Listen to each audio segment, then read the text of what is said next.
Breaking tonight, Homeland Security Secretary Kirstjen Nielsen holds an emergency phone call saying we need to treat the border crisis like a, quote, Category 5 hurricane.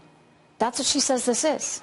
More agents right now making their way towards our southern border as I speak, all to help with this surge of migrants heading north to our country. As border apprehensions start to break 100,000, imagine that, 100,000 per month. Joining me right now, Counselor to the President, Kellyanne Conway. So great to see you again, Kellyanne. Good to have you back on the show.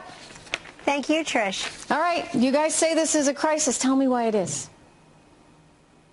There's no question, and we even have President Obama's former Homeland Security, Jay Johnson, referring it to as a crisis. We've heard ICE agents who are completely non-political have worked as career folks, not political appointees, saying they've never seen a crisis like this. And whether you use the terminology or not, you can't deny the numbers. We're seeing historic trends, 76,000 migrants presenting themselves at the border, over 100,000 apprehensions last month, 4,000 in one day alone. And we could be on track for 1 million in a year if you keep pace with that. But apart from that, just think of what Customs and Border Patrol is doing, what they're asking for. They're asking for more resources, more personnel, better physical security at the border.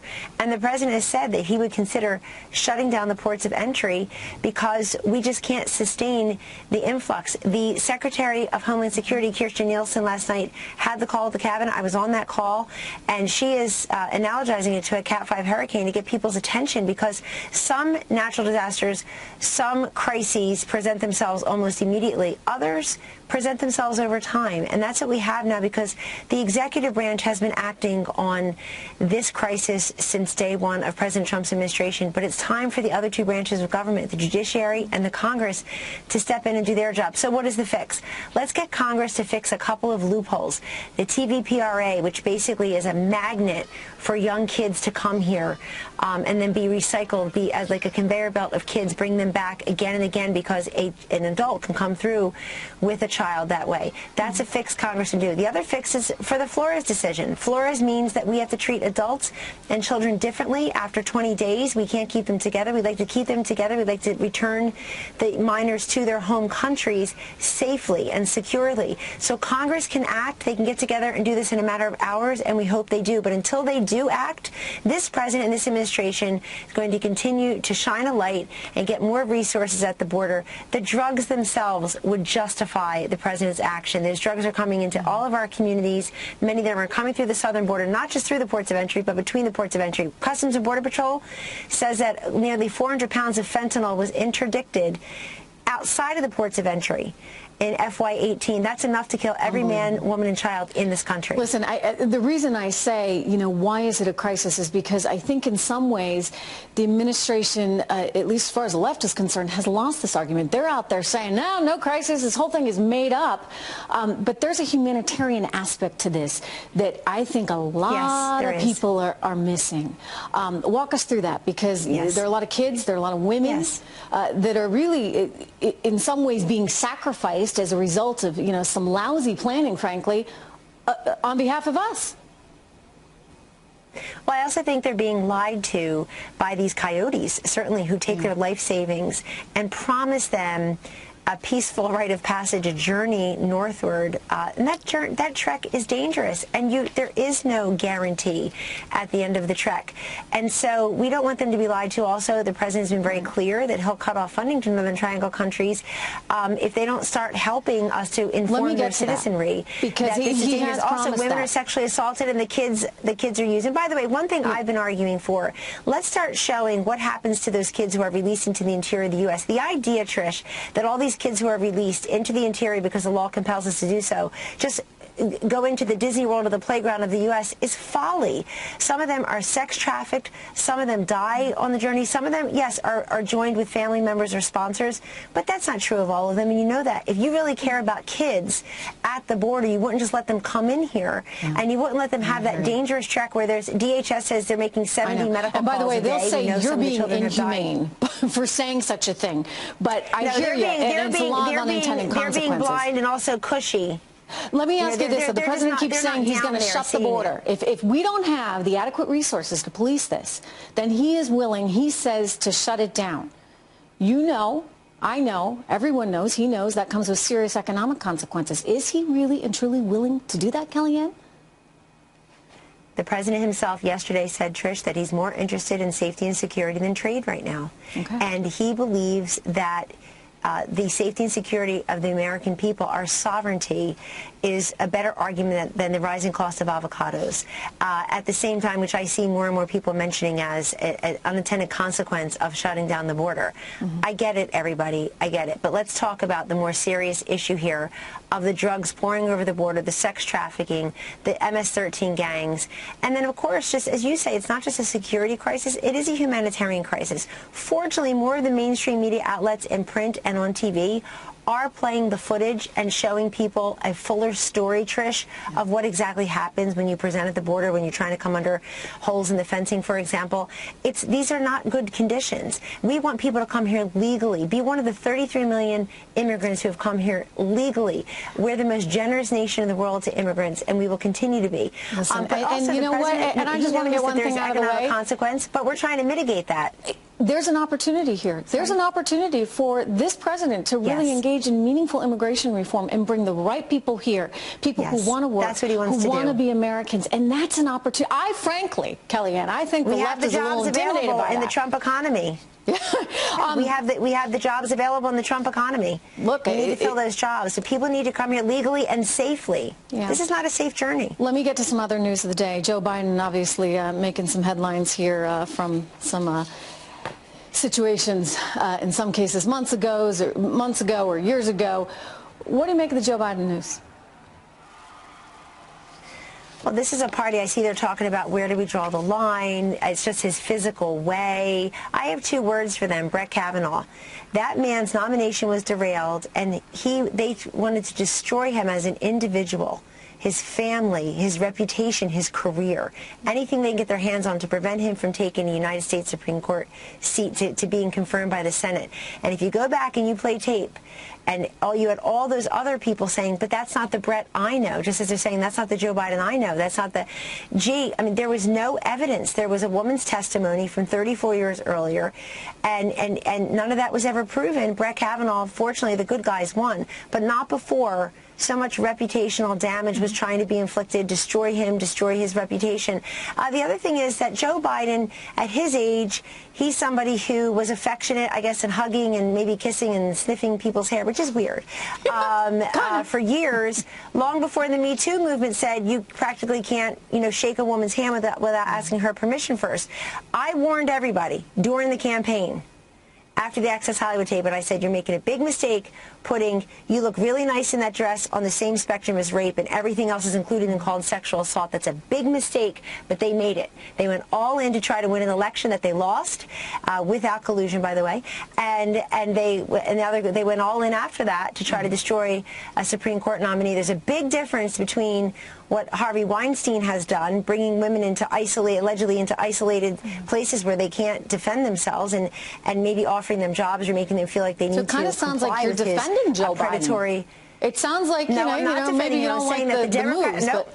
Huh? No. I'm the one who came out on Sunday on your network and said if you type in Creepy Joe videos, you come up with a treasure trove, so I'll say it again, and people have done it since. No, I'm not defending him. What I'm saying is that in 2019, people are being judged for conduct that they did years ago by these standards. It's the Democratic Party that has pushed it so far, and it's Democratic opponents of his, like Elizabeth Warren, back to bite like him, Amy Klobuchar, have said, you've got to explain. Also, I just marvel that the two people who are polling the best in the Democratic primary right now in most states and nationwide are Joe Biden and Bernie Sanders. It's the old white male career politicians, not exactly what the Democrats had planned for their 2020 race. And Joe Biden, I think this is the worst rollout of a campaign.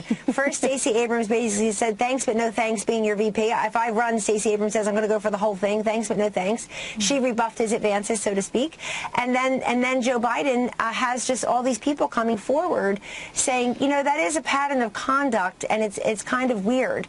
Well, it seems like I guess they kind of want to extended stiff arms. Take them down. So I'm not defending, but I am bemused that people who went whole hog are now saying, where's the line? Where do we stop? Isn't there a difference when it's somebody of their own party who they think can beat Donald Trump for president even though he can't? Really quick, we just got this news crossing right now, just breaking. The Democrats, boy, they just don't want to give this president a break. They're now asking for 6 years of President Trump's tax returns from the IRS. Are they going to get it? Well, they're harming the country. This is not oversight. This is overreach. And because they can't indict and impeach him, they want to embarrass and harass him and those around him. And America sees it for what it is. The Mueller investigation will have been seen as the definitive, deliberative, full, fair, thorough investigation, not just into collusion, but into all the different chutes and ladders where it eventually went.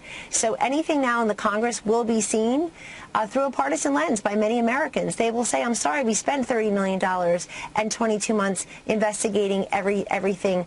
And now only one person can actually request this over a very long-standing law. And his name is Richard Neal, because he's the chairman of the Ways and Means Committee. And I would say to you that he had good meetings with Secretary Mnuchin about infrastructure. He told CNN in March that he had talked to the president about infrastructure. And all of a sudden, I guess the pressure is on him to request these tax returns. But this is because the Democrats put everything, they put all their eggs in the collusion, impeachment, indictment basket. And they were promising things, these chairmen of these powerful committees, on TV more than they are in the hearings on the committees that they represent, that was a mistake, that they chair, Trish, and they didn't come up with that. So this is new breaking news, but I will tell you that people have been wanting to do this for a long time, but I look at it right now as harassment. Kellyanne, so good to see you. Thank you so much for taking the time tonight. Thank you, Trish. Take care. Homeland Security Secretary Kirstjen Nielsen heading to the border today and comparing the crisis to a natural disaster. Nielsen making it clear all options are on the table to deal with the situation, including the use of military resources. That we're now treating this like a massive Cat 5 hurricane disaster. Why wouldn't we put the U.S. military along our border if it's really a crisis of that magnitude? I think we're looking into that. We've made the request. I'm in constant contact with the Acting Secretary of Defense. I talked to some of the combatant commanders today. We are, in fact, pushing more and more military resources to the border. Ari Fleischer is a former White House press secretary, also a Fox News contributor. Ari, always great to have you on the program. If you could sort of step back and look at this border situation for us and where things are today. Kirstjen Nielsen making the case that this is a Cat 5 hurricane disaster situation at the border. And she's right, and that's the problem. For decades, the federal government has known we've had problems, and for decades, the federal government has failed to do anything about it. And now President Trump is stuck with this. And the heart of the problem, of course, is that if you bring children to the United States and you apply for asylum, you know you can get away with it. So our system's incentivizing this. Look, Senator, here's another way to look at it. Pretend that planes were landing at JFK, Newark, Chicago, LAX every single day, and instead of the people coming from foreign countries going through customs or immigration, they simply got off their planes and blended into our communities. That's what's happening on the southern border every day. The president seems to be doubling down on his threat to shut down our border. He tweeted this out. Congress must get together and immediately eliminate the loopholes at the border. If no action, border or large sections of border will close. This is a national emergency. Obviously, Democrats pounced on that, but even members of the president's own party, Mitch McConnell, saying this could be a horrible thing for our economy, don't do it. Larry Kudlow's responded to that, by the way, his chief economic advisor to the president. He's basically saying that they would look to keep some of those truck lanes, freight lanes open to minimize the impact on the economy. But would that be a good move for this president, or is that just simply a negotiating tactic? Well, it's a tough move, and sometimes you have to take tough moves to make people get off their positions. Look, if it would create economic pain on the Mexican side of the border and on the American side of the border. And on the Mexican side, the question is, would it create such economic pain that they start to put pressure on their government to stop people from getting into their country, transversing it to get into America? On the American side, would it put pressure on people to say, finally, federal government, do something about this? I just see no evidence that there's a mood to compromise in Washington, and that's the magic word. The Democrats have got to support law enforcement, border enforcement. Republicans have got to welcome immigrants legally to this country. That's called comprehensive immigration reform, and it needs to be done. Meanwhile, let's take a look at what's happening with some Democrats in the House, the president and his take on Alexandria Ocasio-Cortez and her impact in Congress. Watch. I'm actually saying it's a wonderful thing. The Green New Deal, done by a young bartender, 29 years old. You have senators that are professionals, that you guys know, that have been there for a long time, white hair, everything perfect, and they're standing behind her and they're shaking, they're petrified of her. We support the Green New Deal. So he's mocking the Green New Deal, but he's also mocking Democrats standing behind her, as he suggests, shaking, petrified over her presence there. Well, she does give you a lot to work with, doesn't she? I mean, when she comes to this town as a avowed socialist and wants to change Washington to fit her, I mean, it's pretty shocking, change America to fit her. Look, I call it the bad New Deal. I think that's the right way to approach this thing, or the green bad deal. There's nothing meritorious about what she's proposing. It is so anathema to the American traditions and what we need to have an economy hum and run, while probably squelching the technology we need to solve global warming and issues like that. So she does give you an awful lot to work with. She's kind of fun. I enjoy watching her, and I hope she stays in Congress a long time. As you said that, she was up on a stage and embracing somebody there. She's got a lot of energy, at the very least, and the president says he looks forward to running against the Green New Deal, so he hopes it sticks around. Ari Fleischer, great to see you. Thank you.